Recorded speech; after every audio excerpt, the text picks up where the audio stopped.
Welcome to Disclosure Network New York. Today is Sunday, December 15th, 2019. I'm Nick Curto, DNNY Director and Co-Founder. This is the very last DNNY meeting for 2019. 2020 is shaping up to be the best year yet.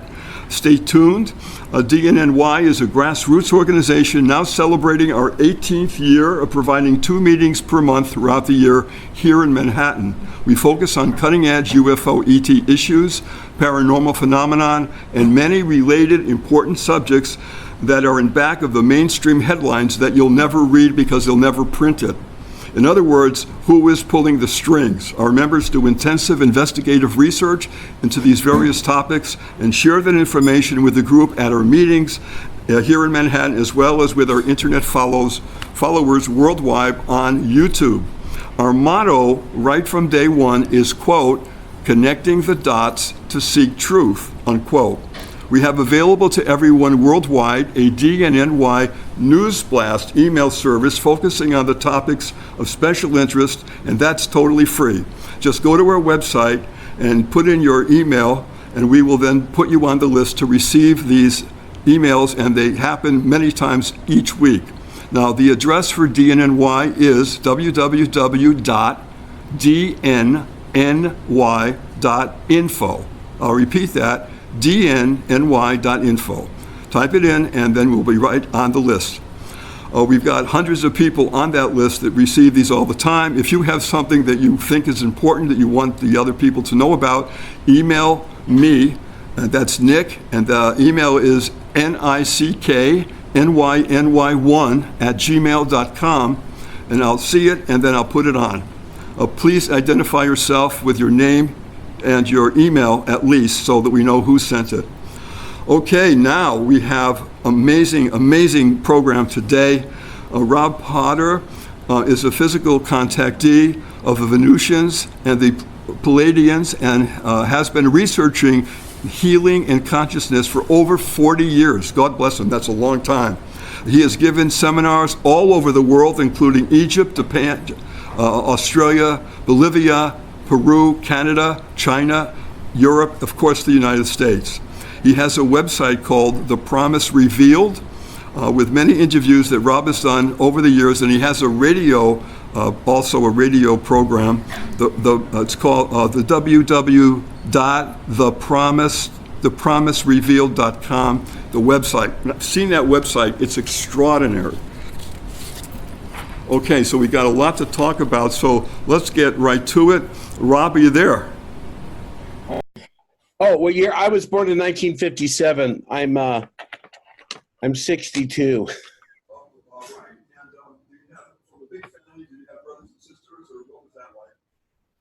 I can't hear you too well. I'm going to need you to. The mic is actually over here. Oh, okay. Rob, I was asking if you were from a large family with brothers and sisters, or what was that like?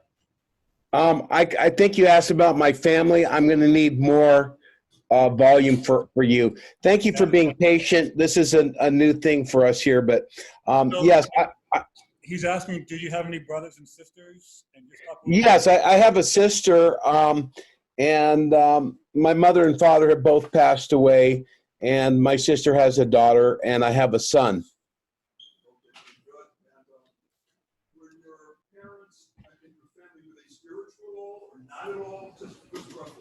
Were your parents or your family spiritual at all, or not so much? My mother was quite spiritual. My mother, my great-grandmother was Catherine Tiffany, and she was a New York socialite. And her father was famous for making green glass. And, of course, they branched into jewelry later, and they were famous in New York. They made these Tiffany lamps, they were called. And I would say the man that she married was named John Irving Romer. He did the Printer's Ink, and he started the Better Business Bureau. They reported, along with Upton Sinclair, a lot of the atrocities in New York at that time. But my grandmother, helped to finance science of the mind and Christian Science, and she was very into the spiritualism of the day. And so my mother inherited an interest in spiritual matters and the other side, as we call it. That was my last question, Rob, is how early did you get interested in that whole subject? So the question was, how early did you get interested in that whole subject? I was pretty metaphysically oriented as a young kid. It really started for me when I was 16. I was very much into pyramids. And a girl at my school said, "Oh, I know the Pyramid Man."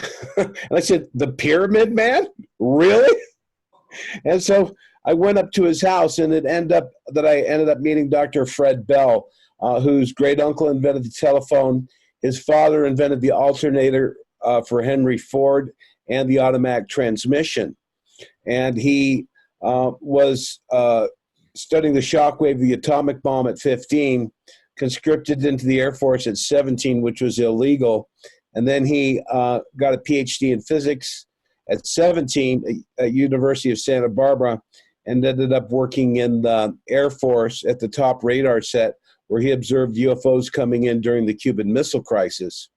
And from there, after they booted him out for wanting to tell the public about the UFOs, they gave him an honorable discharge, and he went to work for NASA. And then good history there, but I won't go into that. But then he worked on the Saturn, Gemini, and Apollo, and he worked at JPL and Rockwell as well. Around the time I had met him, he had already met an Indian guru who had taught him some of the more esoteric aspects of life, being a scientist. And then about the time I met him, he was having contacts. His first contacts with the Pleiadian named Semyasi from the famous Billy Meyer case took place. And so at that time, we were developing these pyramid technologies that I'll show you where on my head we wear these pyramids. Okay, so what we're going to do then, we're going to do your presentation now, and then after that's over, do you want to do a separate segment, right, that with you, like I'll introduce you later? Oh, sure, we can do that. Yeah, I think that would be a cleaner way to do it. All right. So, okay, then Rob, we are poised and ready, so please go right ahead. Yep, Rob. So just go ahead and start your presentation, and then we'll do some Q&A. Okay, thank you very much. The presentation is probably going to be about a little over an hour, and I would like, I definitely am going to need people to come much closer, or to put a microphone or to put a speaker near the computer, because I can hardly hear anything. But I want to thank you. People ask questions, they'll come up to the mic, and so you can hear them clearly. Oh, good. Thank you so much. First of all, I want to thank you all for having me here. It's a great honor to be here with you today. And I want to thank Raymond for joining us here today. We kind of had some of our talks crossed, and, you know, he had already bought a plane ticket up there, folks. So I want you to recognize Raymond is just a wonderful person. For those of you who know him, he is a tremendous soul. He's very kind. He's very gentle. He's always thinking of others. And he's had some amazing experiences. I've had some as well, but I don't really compare to Dr. Kellor. So I do suggest that you very much get his Venus Rising trilogy books. These are the information that I discovered when I met Raymond. I was referred to him by a friend of mine. And so I started calling him, and I have a lot of experience in the UFO field. So I was pretty, questioning him, and he answered all the questions that I knew. And it was apparent very early that he had a lot more information and experience than me.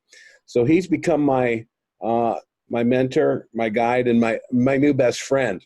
And he has been very generous with sharing information with me. So I'm pretty honored to be able to share the information with you. I'm going to tell a little bit about my history with Dr. Bell. We developed, the Pleiadians were giving us some technology, and I'm just going to show you, give you on a little tour around the room here. I utilize pyramids and crystals. So you're going to see these pyramid devices that we have. You see the crystals and the pyramids, and these devices have different functions. And I play music and along with the pyramids and crystals and stuff. So I just wanted to share that with you because I've been working really hard on this in my website, The Promise Revealed, and you can join me on my Facebook page. I have a public page called Robert Potter Public Page. My personal page is kind of full, so it's best if you join my public page. I also will be appearing with Raymond in Los Angeles at the Conscious Life Expo. That's a little far for you guys, but you may be interested as you get to know Raymond's information in mind that he'll be appearing with me in Los Angeles at the Conscious Life Expo in February. And that's on my website under upcoming events, and also he will be at UFOCon in San Francisco. So that's kind of a little introduction here. So I'm going to get into, I should share with you, I have these wonderful jewelry devices that the Pleiadians gave us. I'm an expert in pyramids. I'm not going to go too much into that, but this is, it's called a nuclear receptor. It has a beautiful design on the back. And because of all of the problems that we have on Earth with the technology and the abuse of nature and what we do to each other, they've given us these technology devices. The first one of the single disc you saw was acts as a battery charger for the body. So this protects the body from stray microwaves and actually makes the spiritual light body like bulletproof. So that's the deal with this particular device. This one is very advanced. It's actually, the Andromedans did a tweaking on this design. It uses sacred geometry. So these contacts from my friend Dr. Fred Bell were quite scientifically oriented. He was being a scientist, of the highest level. He worked on the Saturn Gemini. He worked in the capsule building, doing the electrical stuff, and he was an expert in lasers. And so he was getting technological information on his journeys. And I was with him during several encounters with the Pleiadian spaceships. And that's another story. But I'm going to share the screen now, and we're going to get into the little PowerPoint I have prepared for you here. And I'm going to push on this one, I guess, and I'm going to share this. Okay, so I'm going to take you up to the top. I'm going to do slideshow, and we're going to start at the beginning. So let's see, play from start. There we go. So that's my little logo. I was with a friend of mine on the mountain who, here I live in Mount Shasta, and he actually was painting this picture, a beautiful picture, and it kind of was very powerful for me. I just enjoyed it, and he's allowed me to use this as my logo. So this is called Meet the Venusians, and I'm not sure, let me see if I can minimize that. There we go. So I'm going to read this. It says, Rob Potter interviews and records on his camera the Venusian commander Aura Reigns. And with the help of Dr. Raymond Andrew Kellor II, Rob sends 8 questions to the Venusian queen, Lady Orda. These questions were answered in an interview by a messenger for the queen at an undisclosed location in the eastern United States on November 20th in 2019, about a month ago. The moon-based Clarion commander is Rob's most recent Venusian contact. She is Aura Reigns, who has been in service to the Earth for at least 300 years. The Venusian allowed the interview to be recorded in what is now the first official contact to the people of Earth in recent history. This was done in support of the efforts of Dr. Kellor and Rob Potter to share the reality of the Venusians. This is the long-awaited message confirming our friends from Venus are real and they have good intentions toward all mankind. Their love for us and their support for the dissemination of truth directly to the people. We are in contact. So one of the things I want to say is when I say it was with the help of Cosmic Ray, my buddy there, realize that Raymond had a little history and a backstory. This just didn't happen out of the blue. And I'm going to tell you a couple things about this so you can understand. First of all, when Raymond has contact, he has no way to reach them. There's nothing official about, he doesn't call them on the phone or send an email. They kind of monitor him because he's close to the Queen of Venus, and he is able to, he has some telepathic abilities, and he can make an appeal, and it's not always returned, but he had sent me a recording, which you're going to hear today as well, several recordings from the Queen. One of them was announcing our show last summer. It was given about almost a year ago in February, before Valentine's Day, when he was on a radio show announcing my conference in Mount Shasta. And I said, I was just, amazed. I said, my goodness, the Queen of Venus knows about me. So I was like, wow, that was really cool.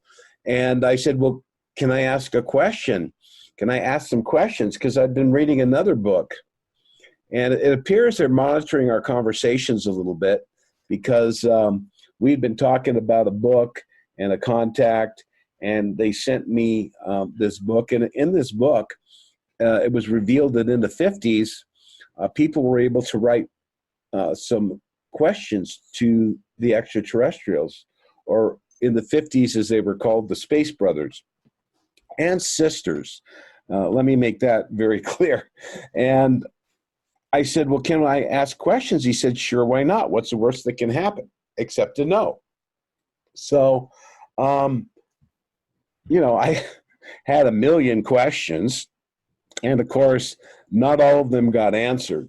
But I said, well, how do you get the questions? He says, well, I wrote a letter, and, I carry it around with me, and sometimes they'll show up and, and just like at a Starbucks, he'll be at a Starbucks, and he'll see one of his contacts, and they'll sit down, they'll chat for a second, and if he has a letter, he gets it there, or they'll say, just leave it at your house, and they'll come down and literally beam into the room and just take it. So, for anyone in the government who wants to hound Raymond for a contact, there's really no way that he can actually communicate directly for them. He doesn't know where they are.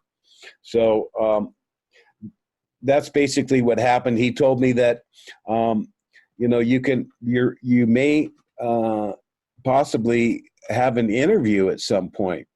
And, some months went by, and I thought, maybe it would be in South America. I do trips down there. I live here in Mount Shasta. I thought it might be on the mountain.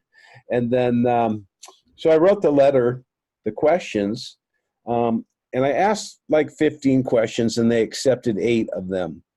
And so, folks, I ask questions for the public, because if this is going to be a real recorded interview, I wanted the Venusians to address the basic questions, which you're going to hear them going to be answered as we move along here. So that's the next. Oops, I'm sorry. I guess I went too quick. Oh no, that's right. So there's Cosmic Ray and I, and looky there. There's Cosmic Ray with the commander of the moon base, Aura Reigns. And you'll notice, he was invited to Venus for 10 weeks from December 20th, 2012 to February 2013. And I'm going to, the result of this trip to Venus was him writing these 3 amazing books, which kind of read like a pop culture treatise. He has a great sense of humor, and all of his books are extremely well notated. There's a lot of evidence. The Rockets to Venus, in particular, has a tremendous amount of information about all of the different governments and how they've colluded to keep the secrets. So they call him the Venusian historian, and he continues to write about his favorite topic, Venus, and his books are available on Amazon. And again, I highly recommend The Secret of Truth to study these books diligently. So now I'm going to stop share for a second, and I wanted to talk a little bit about Raymond's experience, because he's very humble, ladies and gentlemen.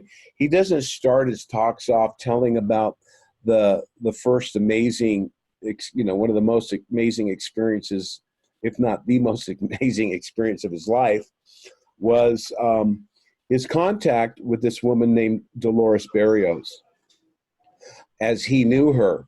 Now, Raymond's contact with her, and if you know Raymond's history, you may know it from his previous. He's been involved with UFO since he was in the Inquirer at the age of 15, when a UFO appeared above him, and they started Flying Saucer News, the Millennial Star, the Osiris.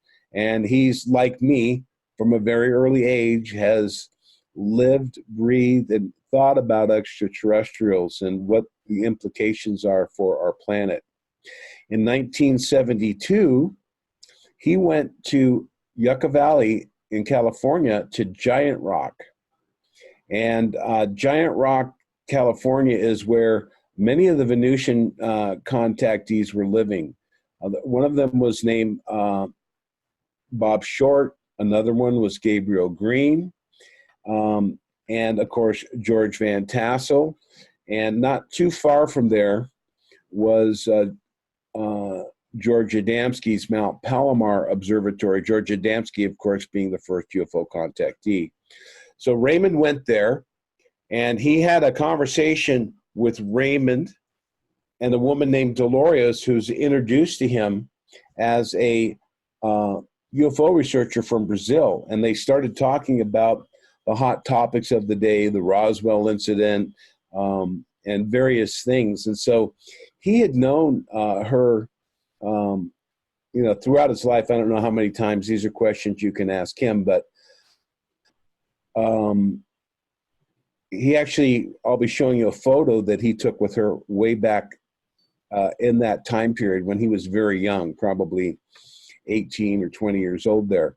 So this same gentleman, Gabriel Green, was significant in my life.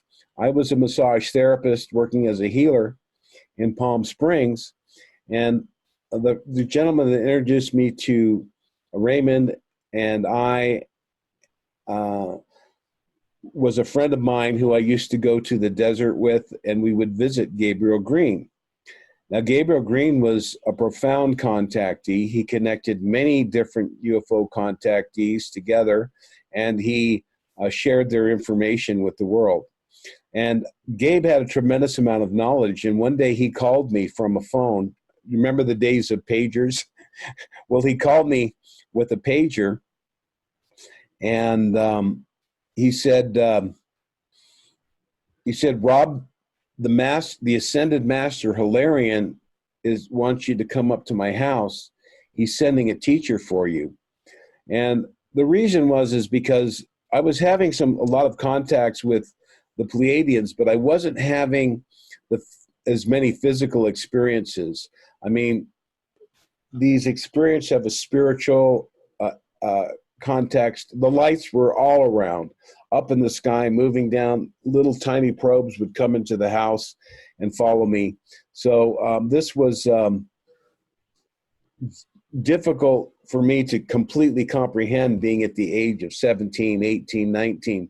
So I was having out-of-body experiences too, where Dr. Bell was teaching me certain Tibetan breathing exercises and certain things.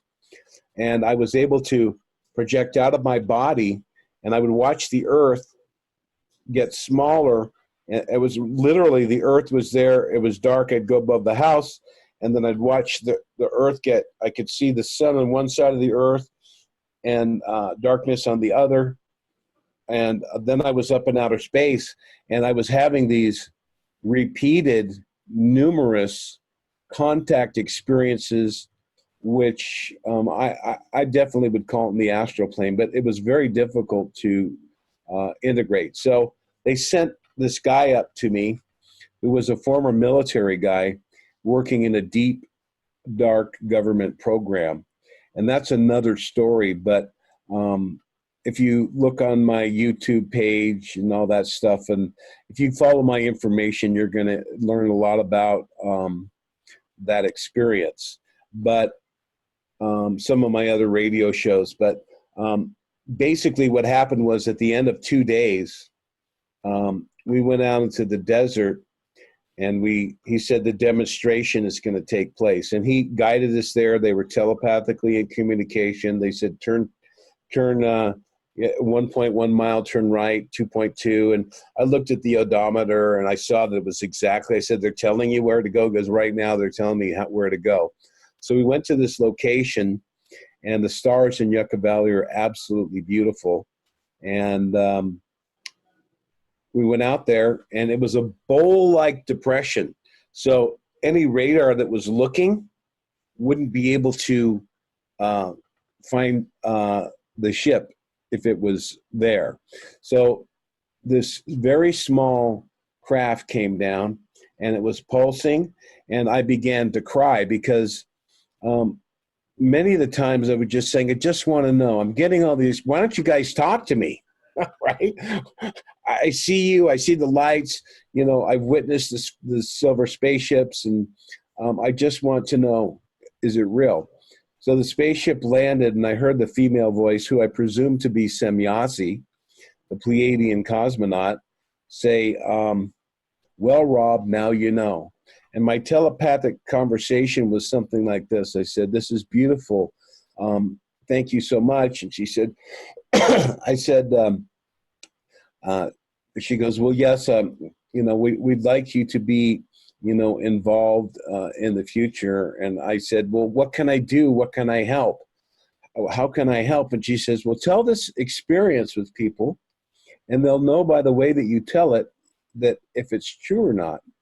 And so, I think there's a couple more brief exchange, and then I said,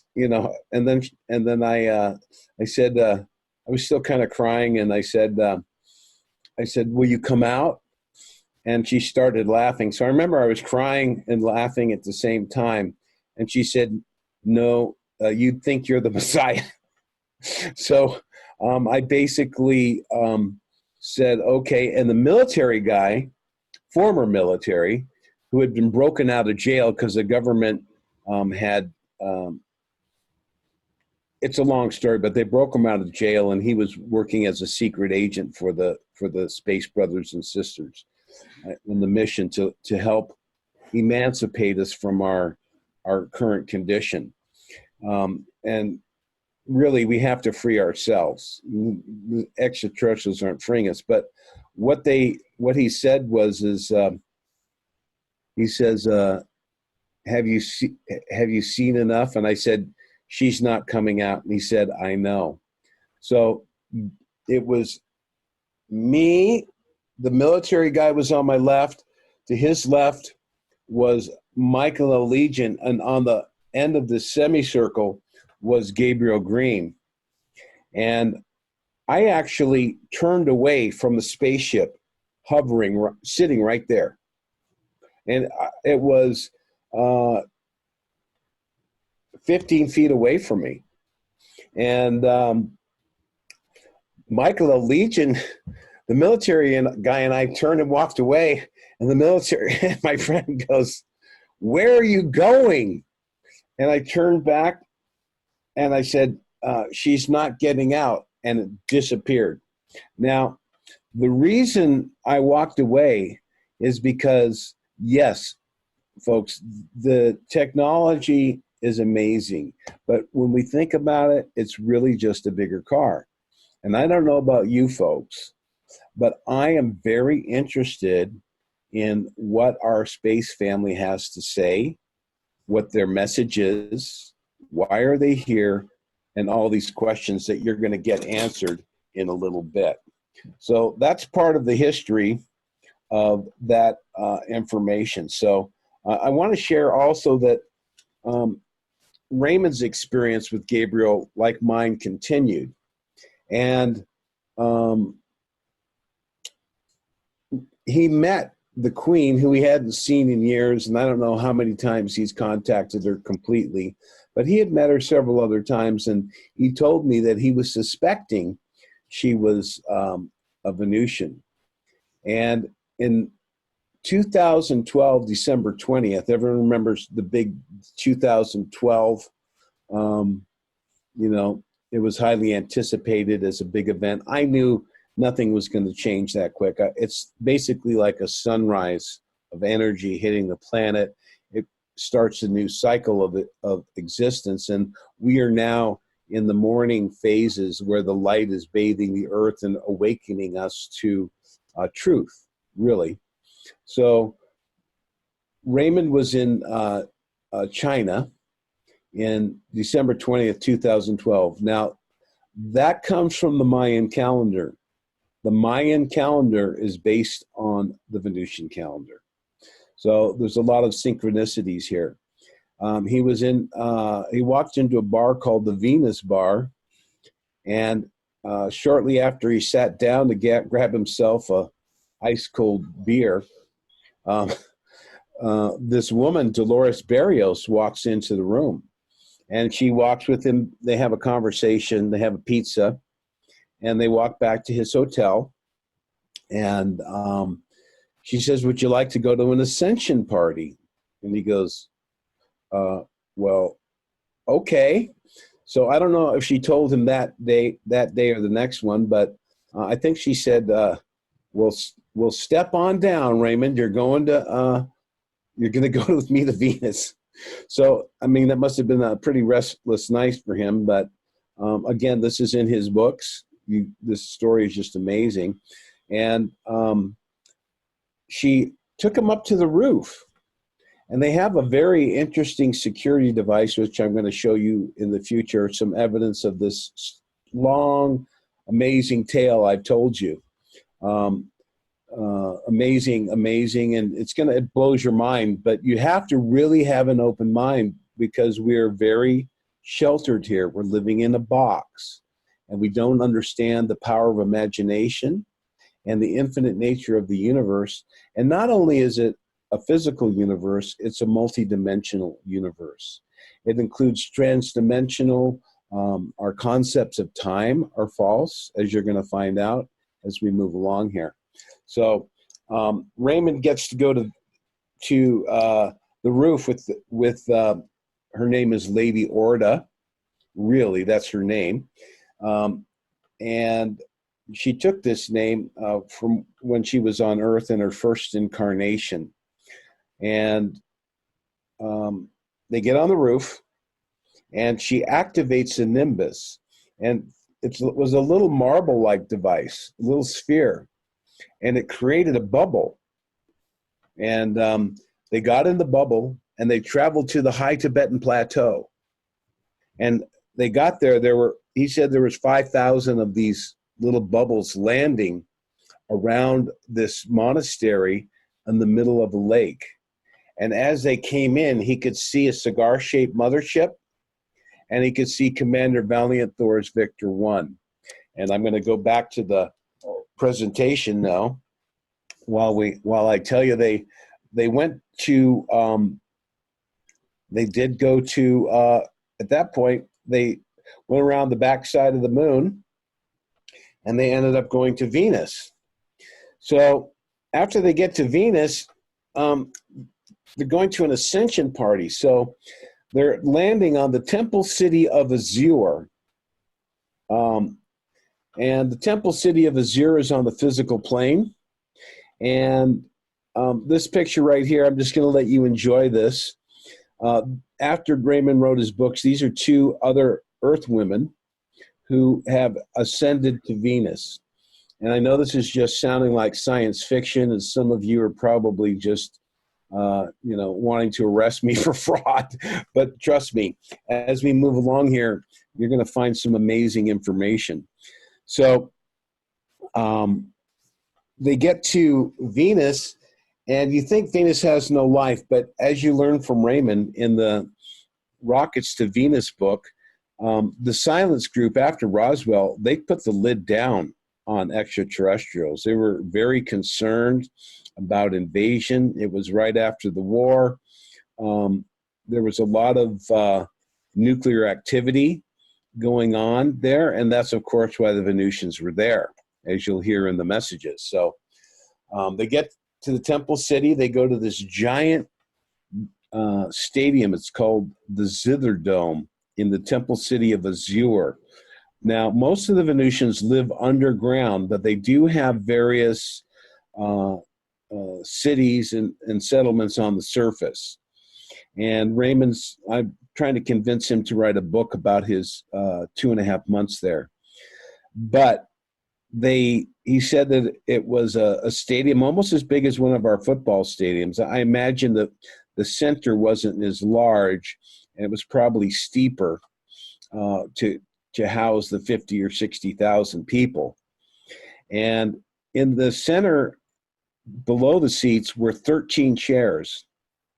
And for those of you who are students of esoteric information or the Theosophical Society, I'm not sure I can interact with you, but how many of you have heard of ascended masters? Can you answer the question for me? Because I won't be able to hear them. About half the room. Very good. So you're aware of the spiritual government, or what we call the pleroma, the multidimensional nature of the universe. Jesus Christ is probably our most famous ascended master that we know of, and he's well known throughout the entire galaxy. We're going to hear about him directly from Commander Rains in a minute. But so the ascended master El Moria, who they say is the Kohan of the first ray, is actually the regent of Venus.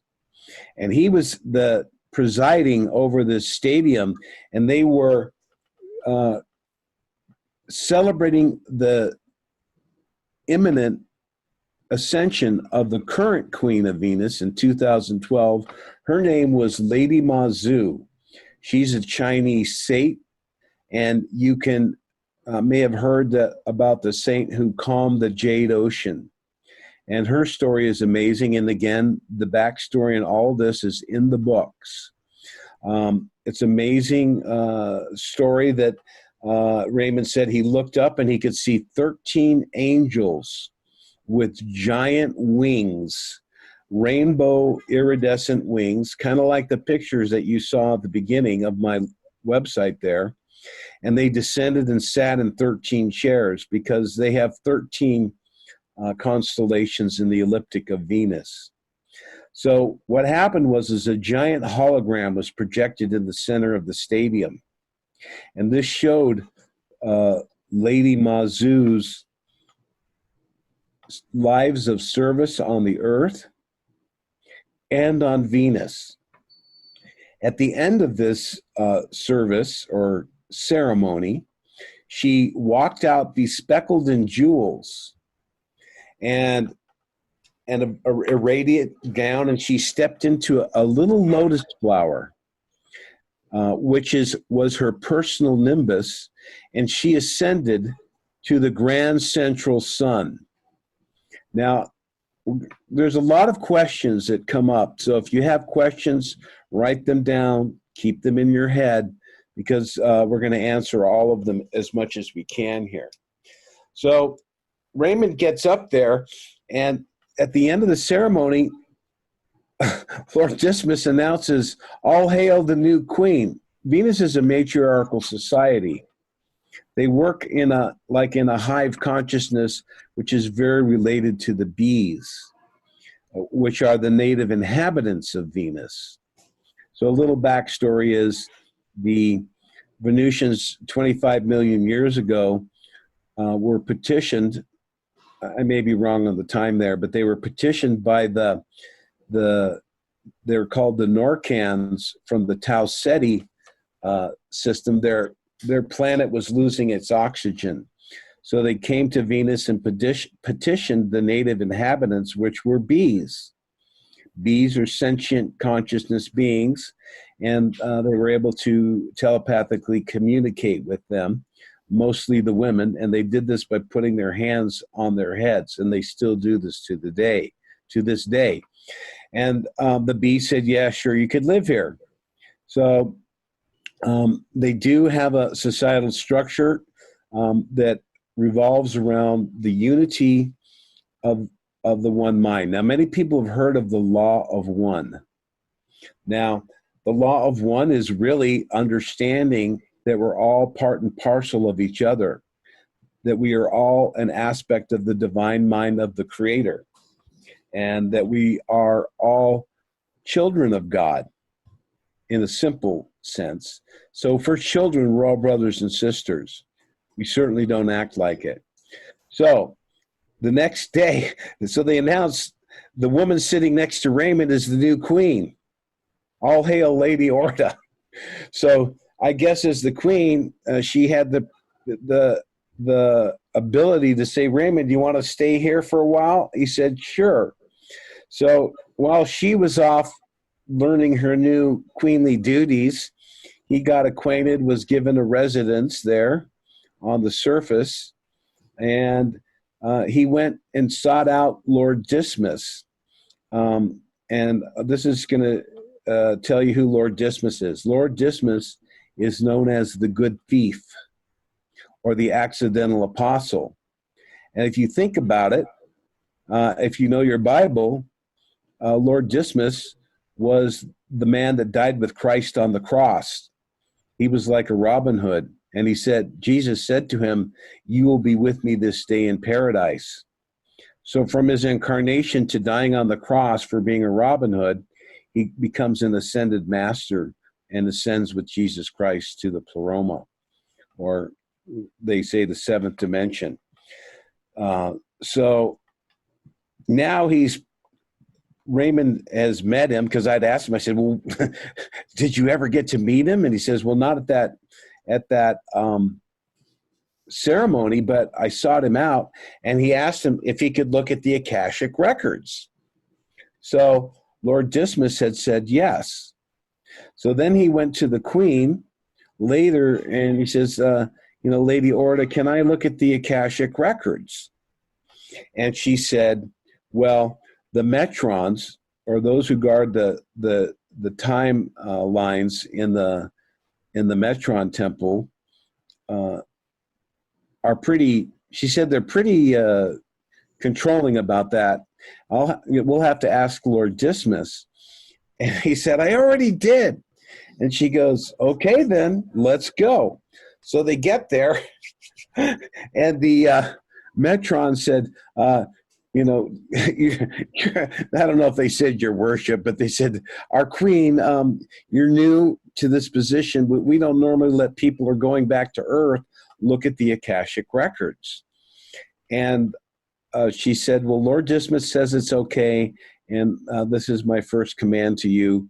Allow him to look." So this is the amazing thing that happened to Raymond, was he was able to look at his Akashic records. Not only of his life, where he looked at his first incarnation on Earth, and about 100 BC, he was a poet scribe for the first Caesar. He's known in our ancient Roman history as the scribe Virgilius Publius Maro, a matron scribe, and he was the poet Virgil. So in that encounter, in that lifetime, he was having meetings with a woman named Lady Ankara.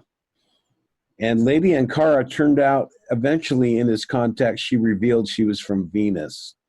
So Raymond had many other lifetimes, but these encounters you can ask him about. But now we go to now he's basically he's up there for 2.5 months. He writes these amazing books, and he comes back to Earth. And after he had released 2 of the books, the Queen had sent down these 2 women. The one on the right was born in the late 1800s in Rishikesh, India, near Hardwar and Lakshmanjula. And the other girl on the left was born in 1902. The one on the right met an Indian, or actually a saint, a master, when she was working for the East India Company. And she was guiding them back down into Hardwar. And there was a saint on the side of the road, but he was disguised as a beggar, and he was pretending he was hurt. So she helped him and nursed him back to health, walked him down the hill. He says, "You have great compassion. I'm taking you to Venus." And that's what he did. So she became translated at some point. With translation is not ascension in the term of an ascended master going to the grand central sun. Ascension is a different form that makes you young again, and you can live thousands of years. The woman on the left, at the age of 93, in 1995, she was 93 years old, and she told people she wasn't going to die because she had met the same Indian guru, and she had been to Venus in 1950. She was in contact, had her own contacts with the Venusians, and she worked for a very famous contactee. So these women appeared to Raymond. Notice they have red berets. And I don't know if you can see my mouse, but up here they have a little bee pin. This is a bumblebee. So they were dressing in these little outfits. So here's the queen, and this is the beautiful queen, Lady Orda, and she was born in Earth in 1585, and at that time, in actually 1600s, her parents gave her to a nunnery, and she translated to Venus in 1830. But she was visited by the accidental apostle Amoria, Lord Dismas, who's a regent, as I told you. And she was fleeing servitude, and the angel appeared in the hayloft at the age of 15. And he told her, "Look, the authorities are after you. Take a southern route to Barcelona and go confess your experience to a particular father, a bishop," which she did. The bishop ended up taking her to South America, where she realized she wasn't aging, and she was looking for her brother, who was a conquistador. But basically, she kind of like Highlander, literally, she moved north with the various Catholic priests into the year 1830, where she ended up in Mount Shasta, and the angel appeared to her again and took her to Venus. Now, since 1830, she's lived as a dual citizen on Earth and Venus. And if you think about what we call the divine plan or the great work, which the extraterrestrials are involved in bringing light, love, and truth to the planet of Earth, it's very wise of them to choose a woman who was born in 1585 to now become the queen, because she understands our struggles and the situation here very, very well. So that's the amazing story of her, but she's quite beautiful. And this picture you see was taken in 1954. Now, I'm sure you've all heard of George Adamski, and you'll notice here on November 20th, 1952, is when he had his first contact. He had been seeing them. His father had taken him to Tibet. He was very metaphysically oriented. It wasn't a happenstance contact. But the first contact he had was with Lady Orda. She was not the queen yet. The first contact from Venus was with a woman. She said, "Tell him I'm a man," because they felt that a woman, they couldn't accept that a woman would hold a position of authority. The highest degree that a woman could attain in 1952 was an MRS degree, a missus. So the first modern day contact from Venus was with the women. Now, realize, of course, the government had knowledge of the extraterrestrials, but they could not contact the governments. And one thing else I want to say from my long learning process with Raymond here is that they're here all the time. They're living amongst us. They've come and gone throughout history. And it's important that we understand their interaction with us. So there's George Adamski with the picture of the blonde. She's holding a translation device. Even though she speaks English, as you're going to hear, she has a Spanish accent. So here, and she was recognized as being a Venusian. When she came to George Adamski's conference a little late, she was supporting one of his talks, and she bought the man next to her there is Firkan, and the guy next, Venusian, I believe, and the one on the right is a gentleman named Ramu from Mars. And if you'll notice in the picture here, look at the sandals she's wearing. That's going to play. Notice I told you she's wearing a nimbus. The people that kind of figured out she might be a Venusian because she came in late, they looked a little different. They chased them down the hill, but not before a Brazilian photographer took the pictures of them. And the picture on the right, actually here, that came from a newspaper in 1954. And that story is going to get a little more wild for you here. These are all in Raymond's books, this history on this. So here it says, in 1954, she's sitting on a rock during her time travel mishap when the bilocated nimbus caused and she were traveling crashed as the tachyon drive was disrupted by radiation in 1954. And I'm going a little fast here because we got to get to the actual messages. So time travel is a reality, ladies and gentlemen. And here's a picture on your left, for those of you who may doubt time travel or the nature of the longevity of the Venusians. Here's a picture of old Kaz at an early age in 1972 in Chula Vista.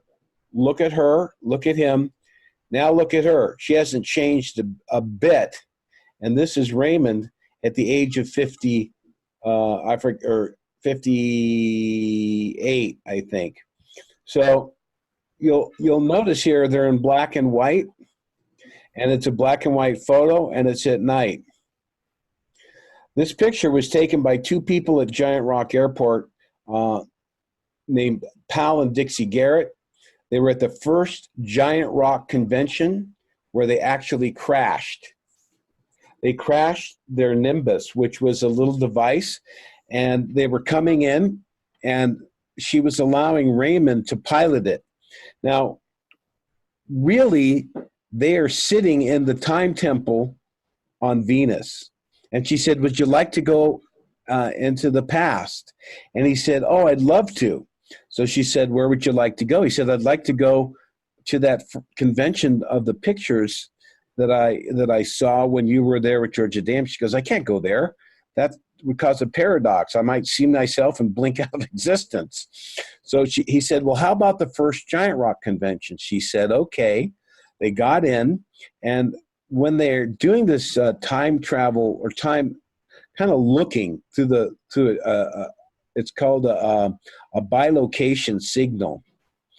They're sitting in the time chamber, and it frosts over because it has to go to absolute zero for this vision of the past. So they tune into the frequency or the harmonic of that time space in that location, and they were able to observe. And she told them, oh, take it down to 1,000 feet. And they get down about 1,000 feet, and the ship starts to break apart. And she goes, oh, take it up to 2,000. He goes, what do you mean? She goes, and because of the radiation that had existed in the atmosphere, their little nimbus fell apart. Now, after this picture was taken, you see this bubble on the right-hand side? That picture is from a Supergirl comic, because when they landed and they talked to these people, they said, oh, we knew you'd come and everything. And they said, listen, you can't release these pictures or what happened to us for at least 5 years till after we leave, because Raymond and Lady Orda are now crashed in the time of 1954. When the radiation interrupted the signal of the bilocation, they were there in 1954, actually in the time. So this picture is, the bubble is from Supergirl. The person they told was Otto Binder, one of the first people. They described their experience. And the funny thing is when Raymond landed, they go, oh, what's your name? And I forget, I think he said Cor-El or something. And the Queen shot him a look like, are you kidding, Superman? You can't be talking about that stuff. It's he's kind of interfering with the timeline. Think of the butterfly effect. So he says that she's his daughter, and basically they had contacted another contactee, and they meet Commander Aura Rain. So I'm going to share that with you. We'll move along here. This is actually a picture taken in 1954 of Raymond and the Queen crashing at the Giant Rock Space Convention in Yucca Valley, California. So this is an amazing photo. This photo was not available until 2013. This blows our minds when we think of time, and these are some of the questions that you'll be able to ask Raymond. So I'm now going to play for you a message from the Queen that I spoke about, that she had given to Jeff Rentz. And listen to the beautiful message that she gives. And I'm going to play that right now. Dear friends of Venus, the solar hierarchy of light of your sister planet Albihar extends joyous greetings to the inhabitants of the Earth. This is Queen Orda of Albihar speaking to you on a recorded message delivered to our emissary, the incarnation of Publius Virgilius Maro, the one commonly known amongst you as the Cosmic Ray, Dr. Raymond Kellor, the author of the Venus Rising trilogy of books, on Sunday, 10 February 2018. You should be receiving this message on the night of Valentine's Day, Wednesday, 14 February 2018, over Rain's Radio. Our love and thanks are also extended to our cosmic brothers Jeff Renzi, Frank Chile, and all the other brothers and sisters working diligently behind the scenes at Rain's Radio, bringing to the public's attention the truth that is out there, the truth about intelligent life forms feeling the immensity of space and their visitations to Earth in the Venturas, beamships, SOAPs, Merkabas, and other ethereal star vessels that your military and political authorities have erroneously referred to as unidentified flying objects. The planet Albihar, or Venus as you know. Oh my God. I'm sorry.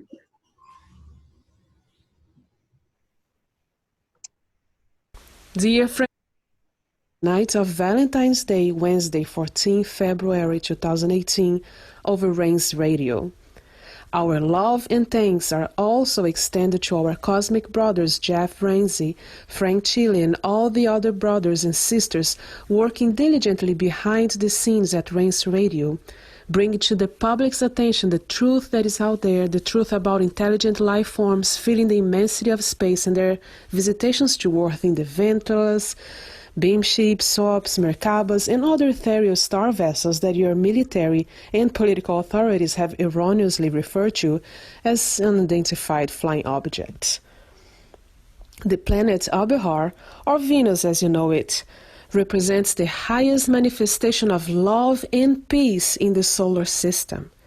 Your ancestors from the remote past recognized our world as the celestial sign for the goddess of love and beauty, as well as the herald of peace and understanding.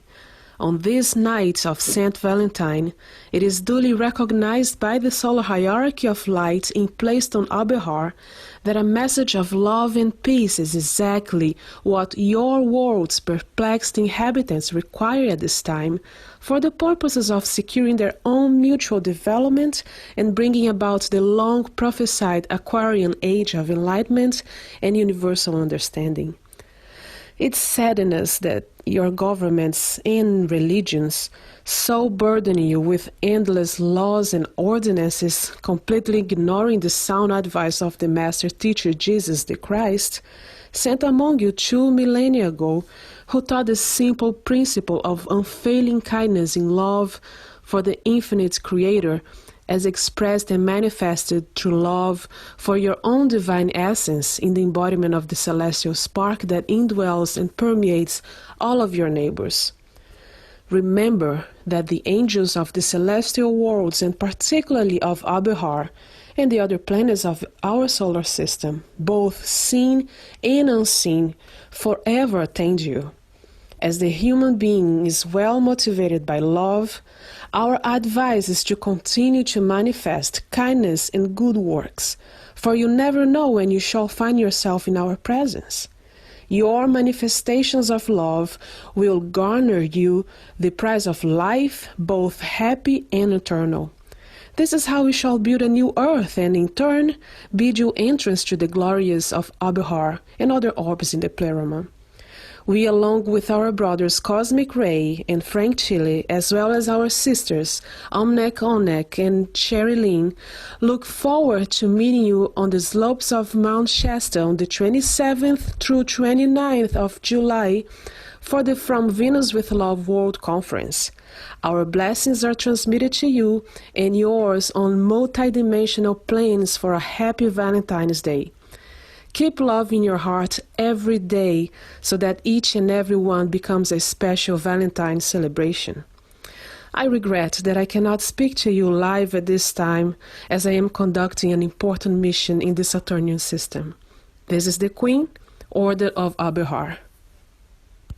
Okay, well, that's pretty amazing there. That's the first message. Hey, would it be possible to turn the computer around so I can see the audience?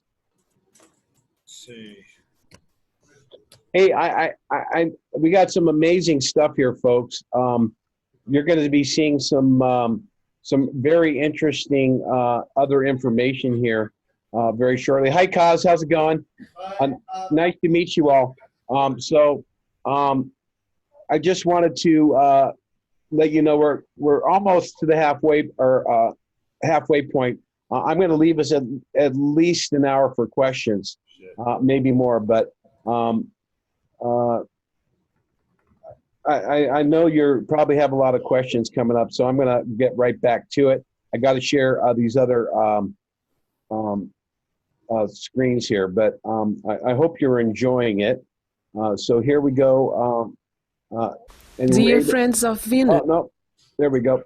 So this is another message that came from China. I was in China for 50 out of 70 days or so. And on the second journey, I took Raymond and we did a presentation together, got a standing ovation. They loved it. I was developing some pyramid systems there that I showed you and doing some stuff, but we ended up getting arrested. and because they didn't like the truth, and they revoked our visas and deported us. But anyway, this message is a little technical. Dear friends of A little Venus, bit. greetings to all seekers of truth in the victory of the light. I'm sorry. I'm just going to play a little bit of it, and because it's it's kind of technical, but it shows her knowledge of physics. So I'm just going to play a little bit. Where did that go? Why isn't that going? Okay, there it is. Dear friends of Venus, greetings to all seekers of truth in the Victory of the Light study groups scattered throughout China. I heartily commend you for your diligent efforts in bringing a profound celestial gnosis and illumination to your fellow beings on the Asian continent and beyond. It is a great honor for me, personally, to follow in the footsteps of your dearly beloved Lady Mazu, now an ascended master in the pleroma facilitating the peaceful progress of your planet and many others in the vast star fields of the Milky Way galaxy. Remember that she will always be with you, even unto the end of time, as you understand it to be. Robert Potter of Mount Shasta, California, has submitted a list of your questions for my consideration. Here are my answers, my thoughts on these important matters. What can you tell me about tachyons? Tachyons are subatomic particles, neutrinos, accelerated by high energies that can move faster than the speed of light. They are the constituent particles of an antimatter universe known by your scientists as Dimension X. Are tachyons freely available on Earth at this point in time? Well, because tachyons are constituent to neutrinos in their electron, muon and tau subatomic particles with a mass close to zero, they are considered rare in the third-dimensional physical universe. To detect one or more, a special type of cloud chamber is required, one that can trace the path of ionized radiation particles. Is there a veil blocking tachyons from coming to Earth? Yes, there is. It's known as the speed of light, which is approximately 186,000 miles per second. The neutrino must be hyper-accelerated, and once it nears the speed of light, it sheds its tachyons that blink out and magically reappear in Dimension X, having jumped out of our space-time continuum altogether. At the point the tachyons break off from the neutrinos, a shock wave is created that shows itself as a blue flash of Cherenkov radiation. Anyway, that was the message. It's kind of more physics, but you've heard her voice. It's quite beautiful. And again, just because she has lived on Earth, speaking Spanish for the better part of 200 years, she obviously, has a Spanish accent. So now, this is the famous Commander Valiant Thor who I've met. And this girl in the blonde, I actually met her at one of Dr. Frank Strange's inner circle meetings. And she looks exactly as it is. Her name is Jill. This here is Vice Commander Don Thor, and this is Valiant Thor. And there's another woman, we don't see her here, but her name is Tanya. These pictures were taken by Augie Roberts, and they were working with Howard Menger, as well as the Queen did work with Howard Menger to help them achieve a little money because he was, trying to share the message. But this is a real photo. And a friend of mine, another contactee friend of mine, I've had some, let me just say I have some friends in very high places. Dr. Fred Bell was working with the Pleiadians. Dr. Frank Stranges was working with Valiant Thor. He is the commander. He's not actually born on Venus. He came from a higher dimension, and he was commissioned by the Ascended Master Jesus Christ to head the Earth-based mission on the Earth. They work together in the collective, and of course, there's councils that they work with. They have a moon base on the backside of the moon that our governments know about, have seen. It's kind of like an embassy. They allow other positive uh, beings from other worlds to have bases there, and they are very much um, working together, observing Earth, and trying to help us to help ourselves heal this condition. And they will not do it through violence, through a takeover. Even if it's to take out the bad guys, we must achieve this emancipation on our own. So that's Valiant Thor on Howard Menger's house. Now, here we see images of gifts given by Valiant Thor. The first is of a rose gold pendant given to a China team member for her service to our mission. Because when we were arrested, one of the women was forced to close her business. They were fined $7,000 and spent a day in jail. We were interrogated for 14 hours. It was pretty ridiculous.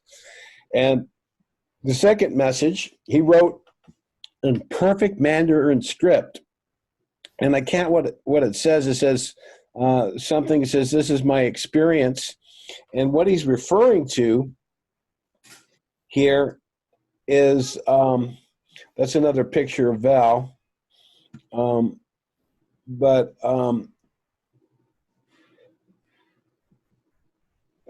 kind of put that in the wrong spot. But he had given this gift here.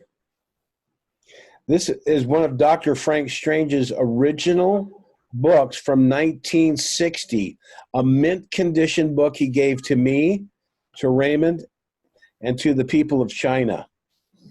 And this was to acknowledge, our efforts to bring this knowledge and light to the people of China. This was printed before the famous book Stranger at the Pentagon was ever released. So we're getting another level of contact where they're willing to provide a little more evidence, at least around about, that they are real. You have my eyewitness testimony. I've met Valiant Thor once. He would not allow me to know it was him. I saw him. I saw this guy and go, "Oh, that looks like Valiant Thor." And I looked at him, and he didn't have a belly button because he's a created being. And he made me see one, and then kind of shifted me off that thought, and so I could interact with him and some women, and I've met them a couple times. He wasn't in the second meeting, but I probably met about 15 or 20 of them in my life. This is a friend who came to my conference. This was in 2015, and she came again in 2018 with Cosmic Ray. And you notice her fingers. She was actually born on the astral plane of Venus. And the masters asked her if she would come to Earth. They wanted to see how a physical body would hold up on Earth if it lowered its vibration from the astral plane. And they told her to be very hard, and she did. And she's came out several times in her life, obviously judged very harshly.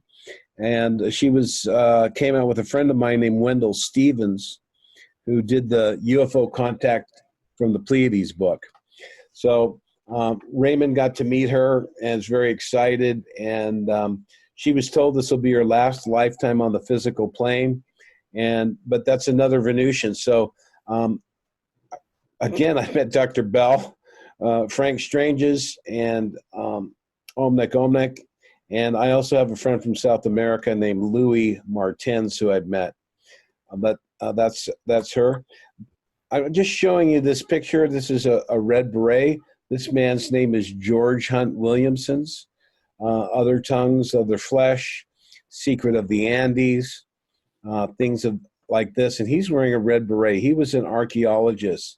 And he now has, I don't know if he is now, but I know that pretty much for sure he's working in the internal retreats of the Great White Brotherhood and Sisterhood.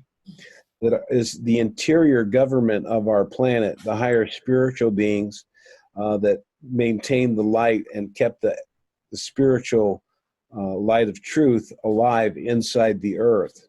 And he was a channel who was very similar to a gentleman named Richard Miller. So Richard Miller, Desmond Leslie, George Adamski, Truman Bethram, Gabriel Green, Fry, many others are very powerful. But notice the red beret.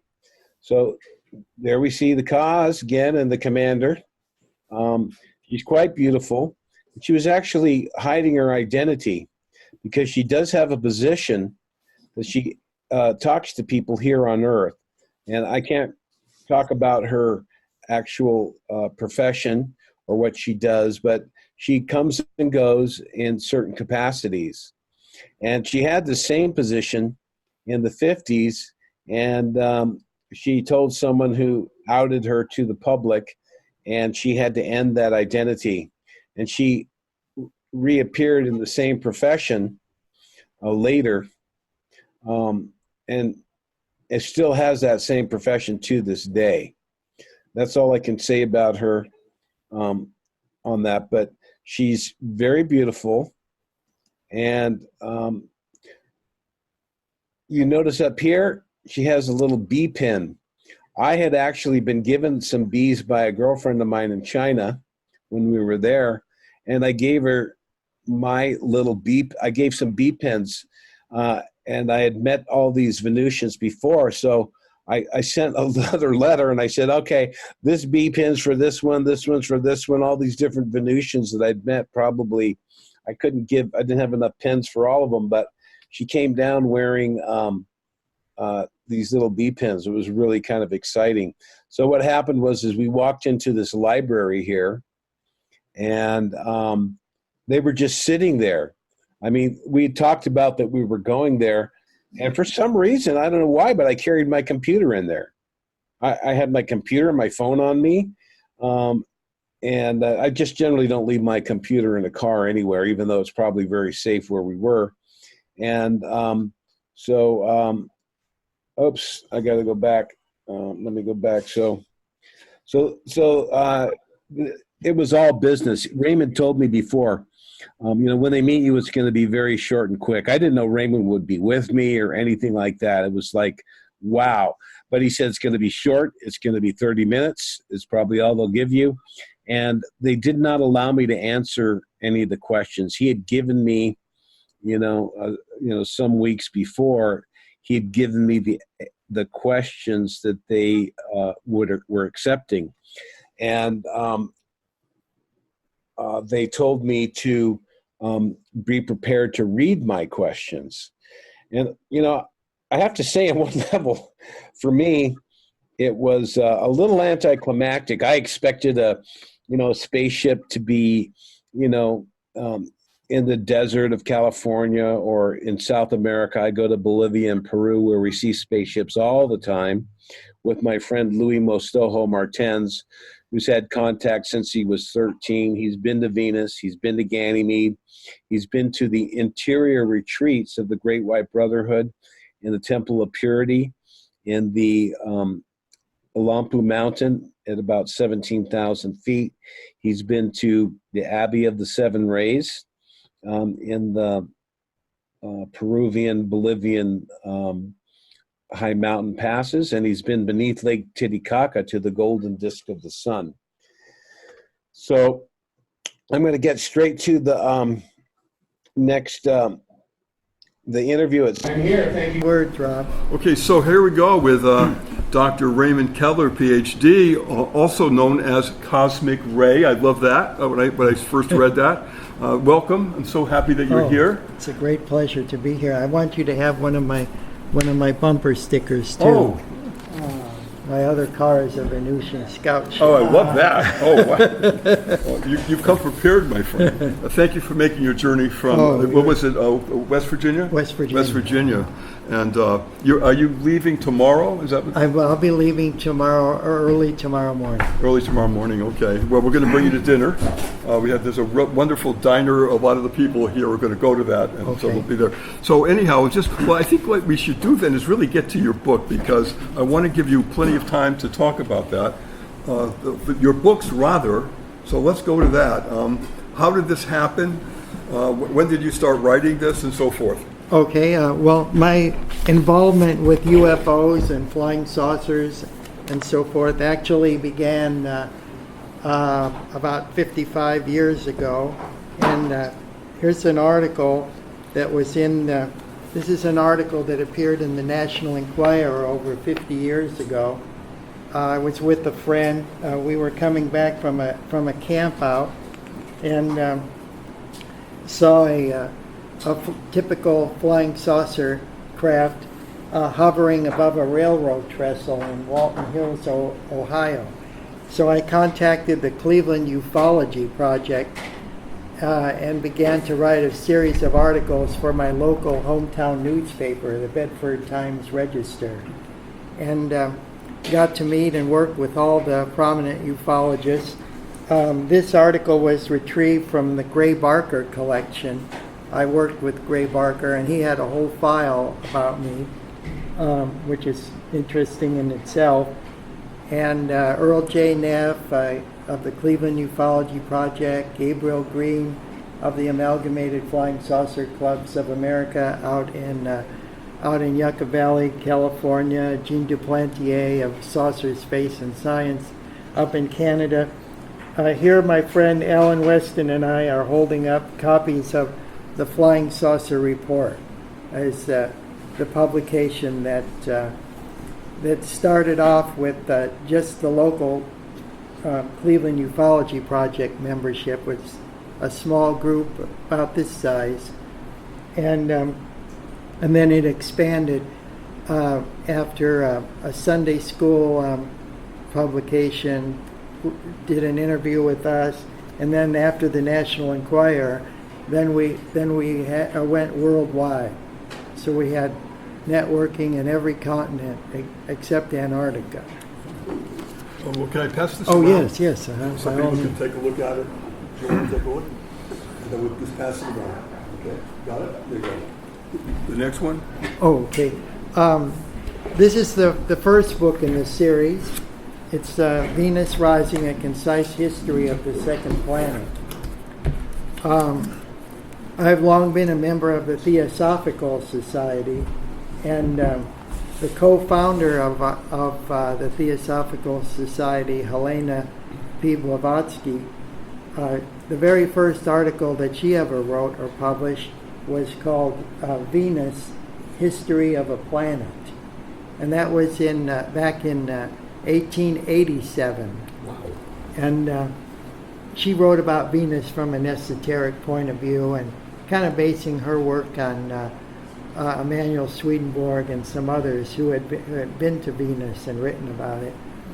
And I felt, though, that the message of the contactees had been neglected, and the message of Venus overall has been neglected, and even the presence of the Venusians being denied by so many, that it was time that Helena Blavatsky's book had an update.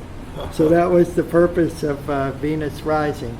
Can I pass that What over? was the name? What was Helena Blavatsky's book again? Let me pass this It over. was, well, she wrote Isis Unveiled and many other books of an esoteric nature.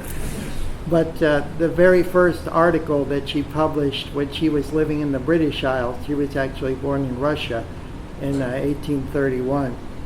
But the very first article was called History of a Planet, which was all about the planet Venus. And her message was that that Venus, as the morning and evening, known as the morning and evening star, not only teaches but inspires.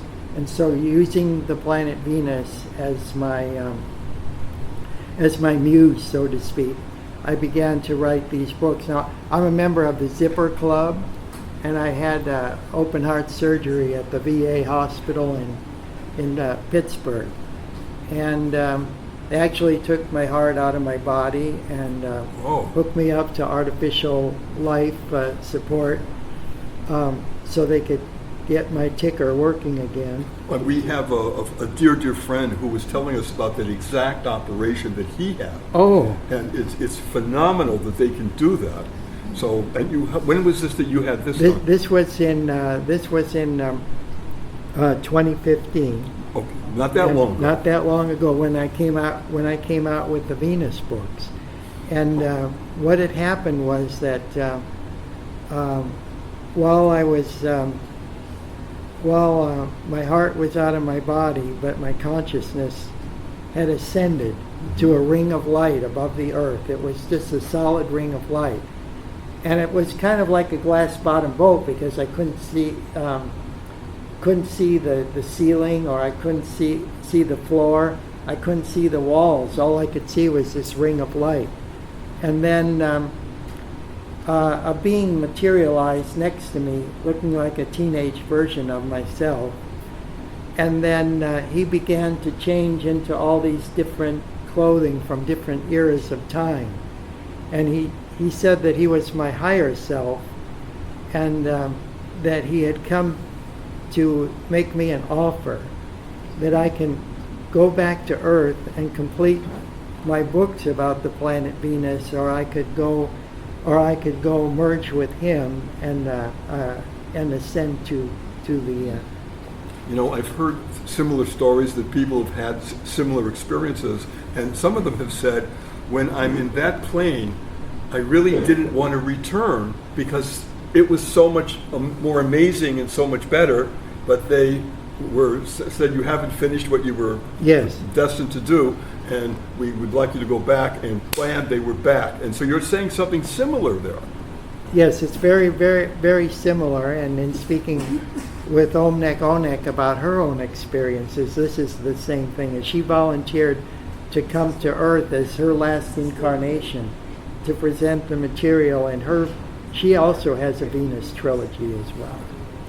Amazing. So, you want to? Oh, okay. This is the third book, and all these books are fully illustrated all throughout. There's over 100 illustrations and photos in each one. They're all fully footnoted as well, and you'll see in this book much documentation. I have drawings by Alice K. Wells, who is one of the witnesses to George Adamski, that drew Orthon as a girl.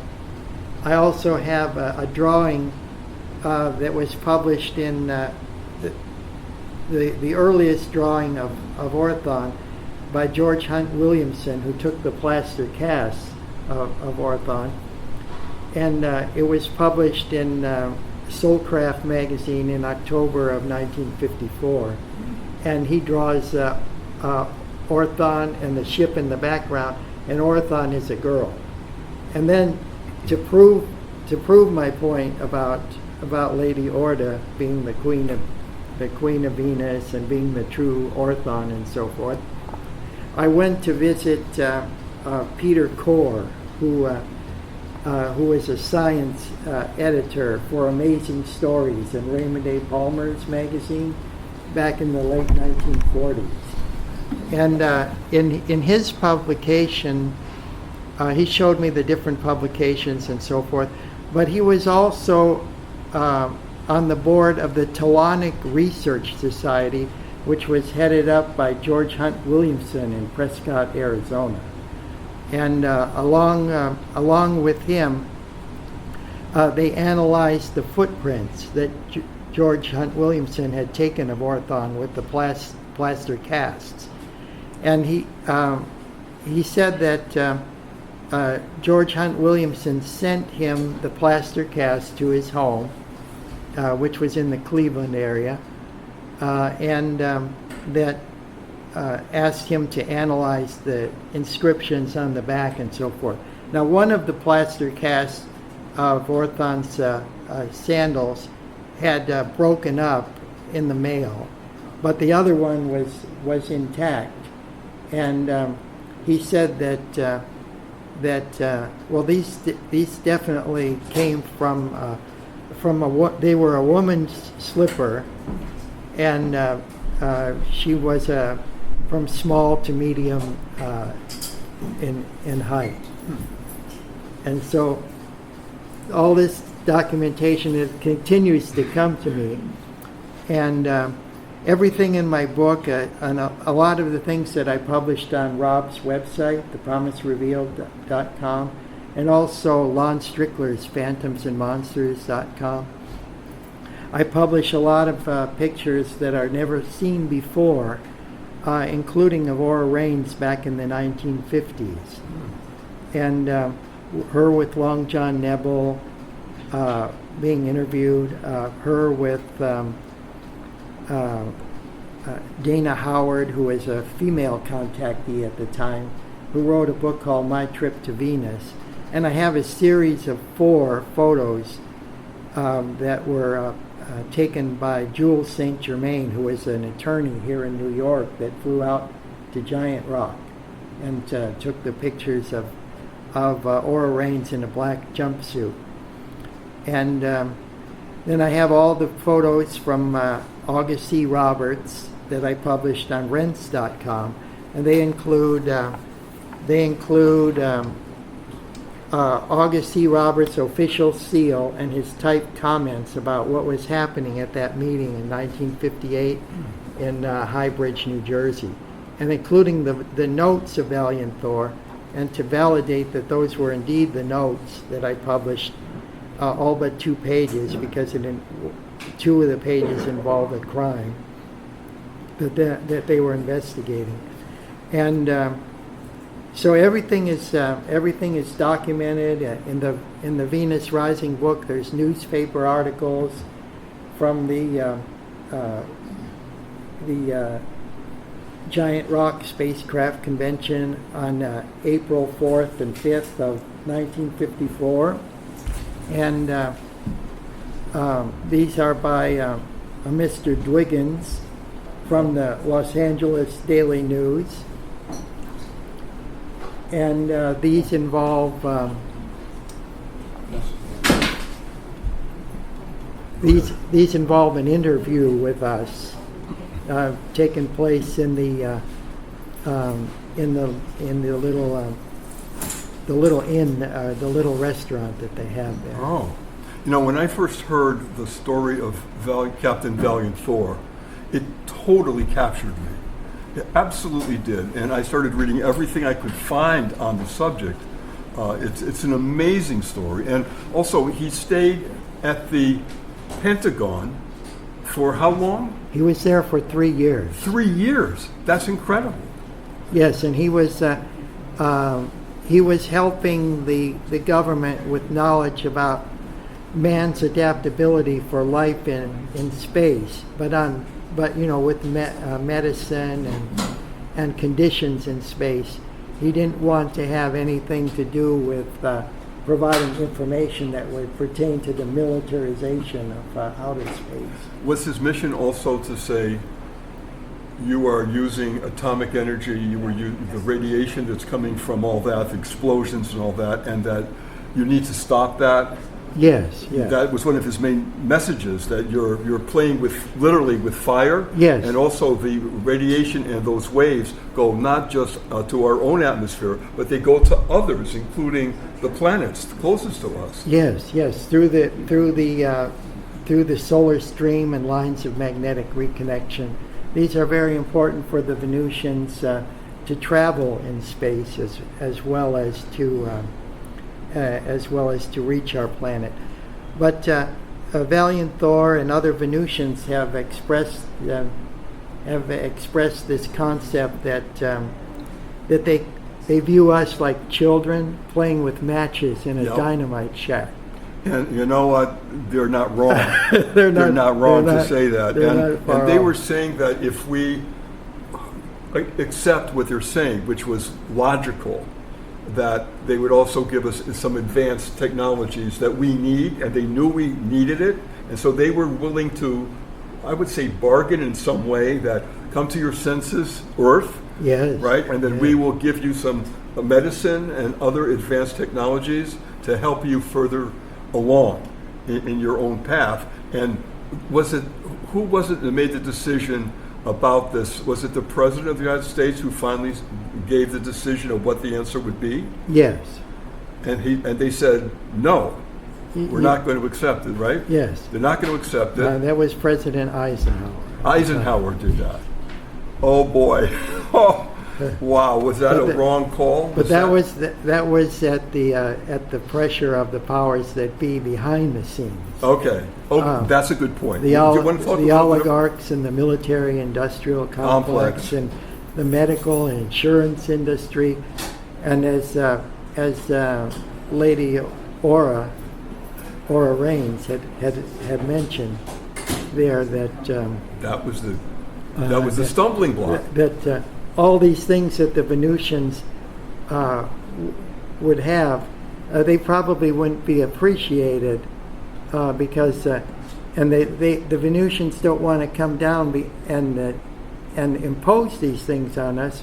We have to be, our spiritual attunement has to be at least equal to our technological understanding. And right now, our technology is vastly outpacing our knowledge of and our gnosis, our spiritual acquisition. You know, Ray, on that very subject, the first meeting of the new year in January for our group, we're going to do, and we did this as I think 6 or 7 people worked on this, is a meditation, a CE5 call that we're ready. We are ready in peace and love, that we want contact, and we're going to read it here as a group for the new year. That's for the first piece of business that this group is going to do, because it's time. Yes, and many individuals, thousands of individuals throughout the world Yep.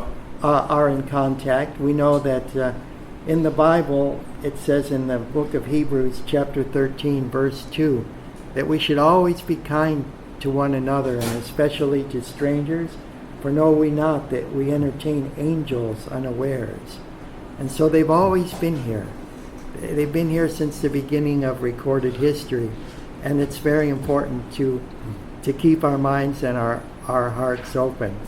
Now, when I went to China, they charged Rob and I with religious pollution. Oh no! Oh no! He told me about Yeah. that. Tell the group, please. Yes, well, we were charged with religious pollution, and we were held for 14 hours, and I just made one statement to them.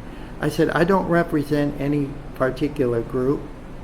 I don't advocate for or against any religion. I just write these Venus books. And I said, you could look me up on the internet. And so I'm not part of MUFON. I'm not part of any government thing. I'm not part of any society other than being a member of a Theosophical Society. And that I think it would be in their best interest if they just let me go. So they did. Good. That was the right decision for them. I heard that. I was thinking, oh my goodness, because he told me that story, and I went, can you imagine being held for that? That was how long ago? That was this past spring. This past spring it happened. Yes. Wow. Are there any immediate? Would you be okay with a few questions? Sure. I'd be very Guys, happy to. And just Very happy come to. forward and just talk to us right here. Go ahead.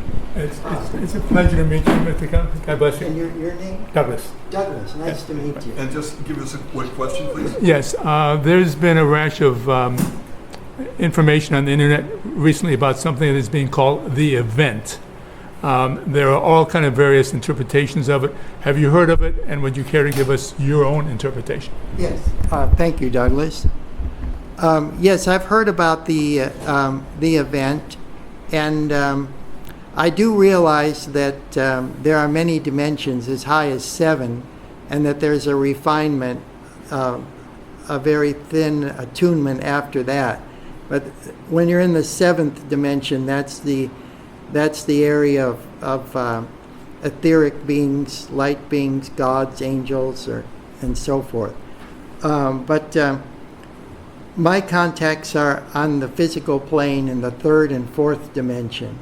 The third dimension being this physical space, and the fourth dimension being that of time.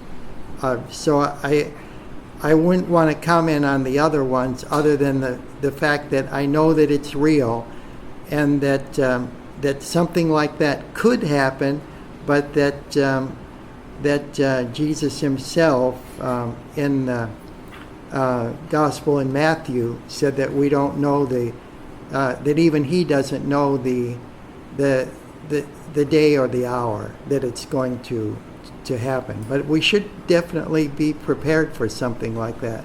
Do you know what it is? Thank you for the question. We're going to go to another question right now. Please come on up.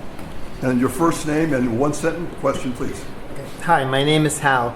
In the other presentation, the gentleman talked about that almost everyone he ran into from Venus was of human ascension.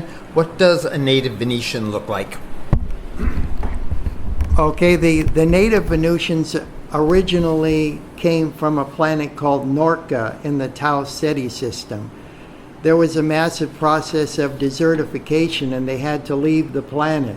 So they had an exodus to many, many different star systems looking for habitable worlds until they arrived at the second planet from the sun in our solar system, which is Venus. Its true name is Abahar, which means planet of the bees. And they located a society, an advanced society there of bees. And they asked permission of the bees to live on Venus. They're contingent from Norca. And they gave them an area in the North Polar regions of the planet where they could live. They look very much like us.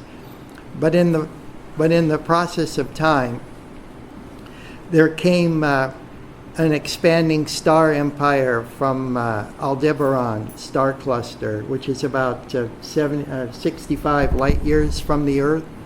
And they were expanding outward into the Taurus sector, into the Pleiades, and eventually to our solar system, where they did unlawful experiments, and they merged the bees with the human DNA, and they created a hybrid species. So what has happened that the original inhabitants of Venus are the bees, and the secondary inhabitants are the Norcans. Thank you so much for the question. And someone else, please. Would you want to? Yeah, please come on up and your first name and give it a sentence of your question. Go ahead. I am Apulia. My question is, how did you become acquainted with the first gentleman? And is the information that you are talking about now came directly from him, or were you already involved with the type of discourse that he presented to us? Or were you also studying the UFO phenomenon through your second book with the on your own? That was the question. Okay. Thank you for your question. Go ahead. Well, thank you, Apolia. I appreciate that. Rob Potter he heard about me through Frank Chile and George Filer. I had gone out to New Jersey to do some presentations there, and also to do some research. George Filer is an amazing man. I've interviewed him, and he's going to be, hopefully, for the new year, he'll be coming to do a lecture. He is a hero to the entire community. Oh, he's wonderful. Yes, he is. And he's got a book, too, that I heartily recommend about his career in the Air Force called Strange Objects. And it was based on a series of interviews of a reporter with him about the presence of UFOs over military installations. And so that's really good. Sorry to get off track there. But what I wanted to say was that he invited me as a result of Frank Chile's recommendation, he invited myself and Omnek Onek as the only two authors of Venus trilogies on the face of the earth to come out to Mount Shasta at the From Venus with Love World Conference in the summer of 2018, and that's where I met Rob in person. It must have been quite a meeting. I can Oh, imagine oh, what that yes. was like. Wow. It was To indeed. the early hours of the morning, I'm sure, with that kind of dialogue between you and him. And we had some visitors. We had some visitors there Tell us. on the slopes of Mount Shasta. Well, Louis Martens from Bolivia took everybody out to do a sky watch, and then two women that appeared very much like Lady Aurora and Lady Columba appeared in the. We did like a calling circle. Oh. You know, like for calling occupants of interplanetary craft. And there were two women that appeared in the circle that weren't there when the circle first formed. They kind of emerged, they were there all of a sudden? And then afterwards, nobody could see them. And then later on, toward the end of the conference, a figure in a hooded, wearing a brown, like the robes you might see, like in the picture of Like Saint Star Wars, they Saint were, Francis yeah. or something. Yeah, like a Jedi master. Right. He showed up. He was just sitting in the crowd, and then my cousin Krista and I went over and talked to him outside, and he said that he was sent there. He was up in the mountains. He came up from Los Angeles, and he was up in the mountains there in Mount Shasta doing some meditations when his teacher, a Native American teacher, came and told him, "Get down there to that Venus conference. Now. Get down there now." And Oh. so Krista and I thought, wow, this guy he had the energy of valiant Thor. And so we thought, Incredible. What a story. Thank you for showing that. and there's pictures of it on the internet as well. Internet. Is there another question in the room at the moment?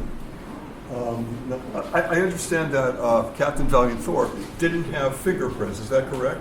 Yes, that's correct. He had no fingerprints. He didn't have a belly button. No. I think that Rob had mentioned that too. And that how wide was his outreach during the 3 years that he was there at the Pentagon? Did he speak in other UFO groups, or what was going Well, on? they tried to confine him, I but was afraid you were going to say that because I would have guessed that. they tried to confine him, Tried. but he was able to get out whenever he wanted. Good for him. And he definitely wanted to speak to Howard Menger over in High Bridge, New Jersey. Howard Menger and his wife wrote a series of books, The High Bridge Incident. Then he also wrote about Arcani, his wife, who is a Venusian Marla. He was a reincarnated Saturnian known as Sol Dunaro. And he wrote a book called From Outer Space to You, and she wrote one called My Saturnian Lover.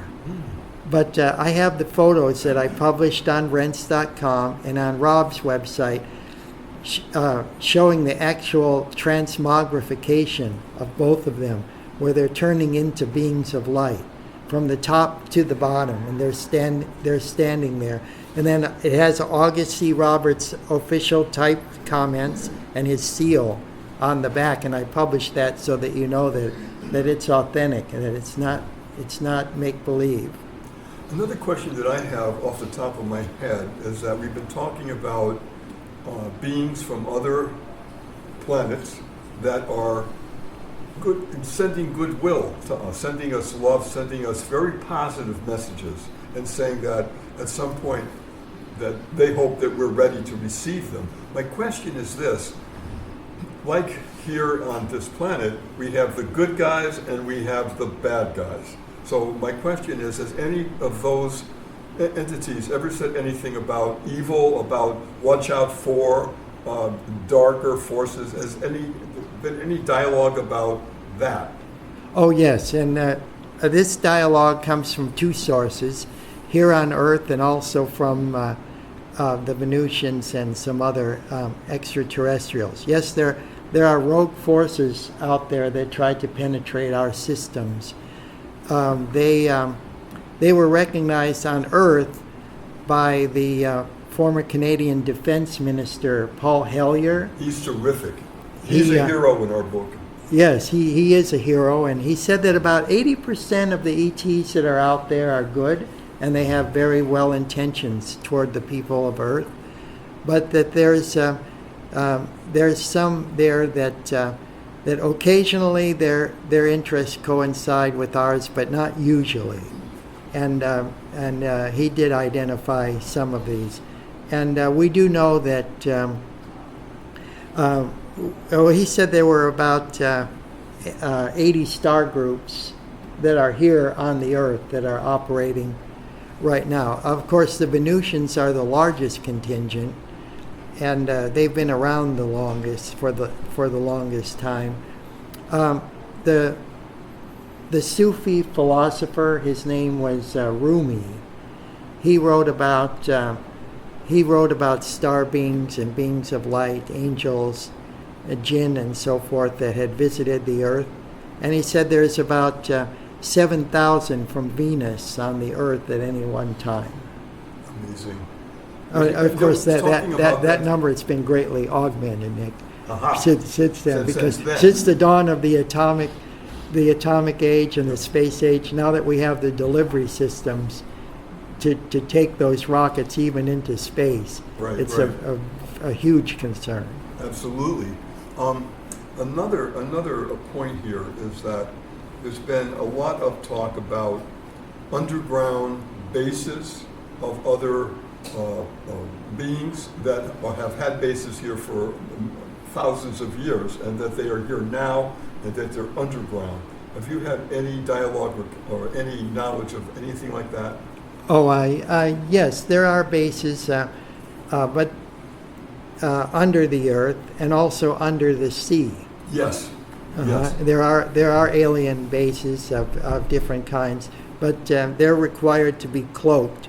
Venus itself also has a cloaked moon called Neith, and the evidence of it can be seen in some of the perturbations of Venus's orbit, as well as when looking at Venus with a telescope on certain occasions, you could see a limb of light edging around the planet. That's created by the ionization field, which cloaks the moon. And so there is a moon of Venus, although NASA, which I call NASA, never a straight answer. Oh, brother! You just nailed it. They will never tell you about it. No. But in my Venus books, and especially the Venus Rockets to Venus book, I explore the reasons why. More probes have been sent to Venus than any other orb in the solar system, including the moon. So far to date, there's been 44 space probes sent to Venus. Really? That many? And I look at all the, and so if Venus was the dead, lifeless world that they want us all to believe it is, then why are they spending the most money on researching that planet? And then the other thing is, I look at all the facts. There are 4 countries that have sent space probes to Venus. We have Japan, United States, Russia, i.e. former Soviet Union, and then Japan. Japan with the Akatsuki, Russia with the Veneras, United States with the Mariners, and then the European Union with the Venus Express. How about China? They're getting there. And they may have done, but they wouldn't. I doubt that they would. They're not talking at the moment. That they would tell us. Interesting. Very interesting. So I look at the data and I go back and research what scientists from all these countries have said about Venus and their observations of Venus. I uncovered a project, White Stork, which was a top secret government project back in the 60s that recognized the existence of of life on Venus. And also in Project Sign in 1948, there was a Project Sign. It was before Grudge, before Grudge, and then followed by Blue Book. And not only did it recognize the existence of intelligent life permeating all the planets of our solar system, either indigenous or colonized there from other star systems, but it also said that there was knowledge of the existence of intelligent life in 22 other star systems beyond our own solar system. So this stuff is real, and the government's known about it for a long time. And I just hope that my Venus books help to bring some of this to the light of day. You know, I have a couple of podcasts. I have 3 of them right now, and one of them is dedicated to the Urantia book. I don't know if you've ever heard of that. Oh, yes. But there's a couple I met in Massachusetts when the Urantia organization had a major conference there in Amherst, Massachusetts, and I met this couple from California. Michael and Diane Duncan are their names, and we became friends.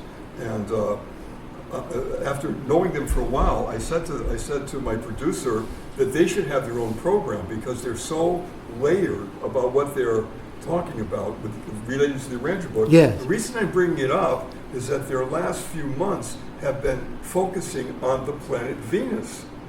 And I want to connect you with them because I think that would be quite an amazing connection of an exchange between you and Michael and Diane. Oh, I'd love to do that. I just think that would be, I hope that somehow I can get the feedback, because I just think that, because they're really focusing on that now. And they never did that before. And so, anyhow, I'll put you in touch with them. Now, did anybody not get a first crack at a question you want to ask or we want to know? We'll go with you, and then okay, go ahead. You gotta come over. You had mentioned some websites, the young lady. Okay, please, just you got. This is the microphone. This is Hal talking. You had mentioned some websites earlier. There were people in the room who would like you to repeat them. Sure. Okay. Thank you for the question. Phantomsandmonsters.com.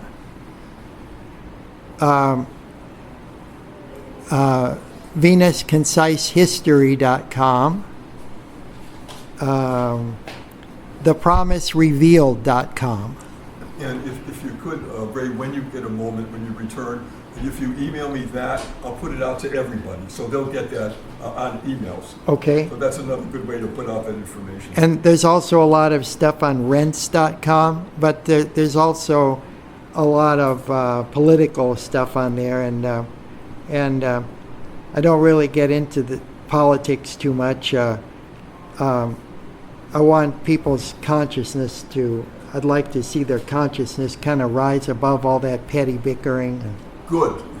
Good. I totally get what you just said. Now we have another question. Come on up. You give again your first name. Yes, sir. Yeah, One second question. Douglas, this is a follow-up on your first answer about the event.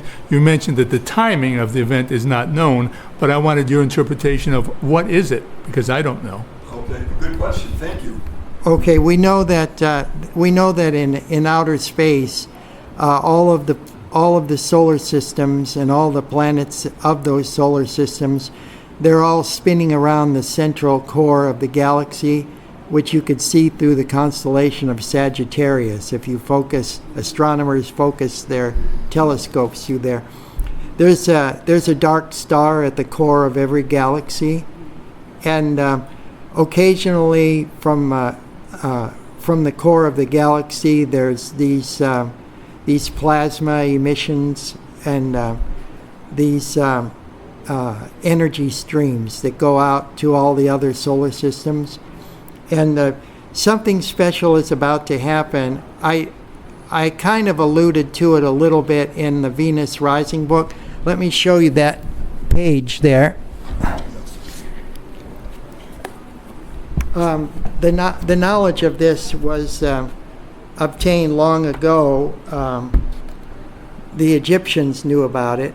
The Egyptians knew that certain emanations of light reflected the the embodiment of a divine intelligence within the light. The light is a living energy. It's a living being, rays of light.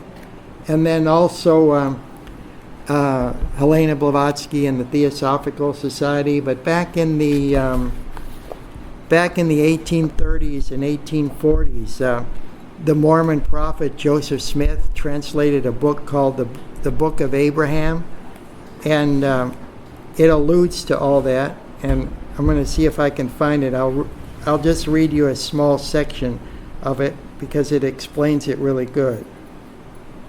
Let's see, Book of Abraham, pages 139 through 145. Okay. And I thought that was pretty remarkable because he was just a farm boy, born in Vermont and growing up in Palmyra, New York. But this is a facsimile of an Egyptian papyrus that came into the Latter-day Saints Church possession in the 1830s in Kirtland, Ohio. And then Joseph Smith did an interpretation of what it means. And I'll just read that some of it so that you get an idea. You see insectoid beings that guard the stargates in the thing. And it says, the prophet Joseph Smith gave the following interpretation concerning the insectoid being occupying the center and labeled with the number 1. Kolob signifies the first creation nearest to the celestial or residence of God, first in government, the last pertaining to the measurements of time. The measurement according to celestial time, which signifies 1 day to a cubit. 1 day in Kolob is equal to 1,000 years, according to the measurement of this earth. Kolob, as we later learn in the Book of Abraham, is the central star system in the amalgamation of stars, or Ha-Kokabim, to which our sun belongs, the Milky Way galaxy. The insectoids dwell on Kolob and guard the stargate leading to the presence of God. Incidentally, scientists have discovered a black hole at the center of our galaxy, whence we also learn that power is transferred through tunnels of light, or clefloses, emanating from the revolutions of Kolob to all the inhabited star systems scattered throughout the galaxy. And then they're represented by certain stars that are marked with numbers.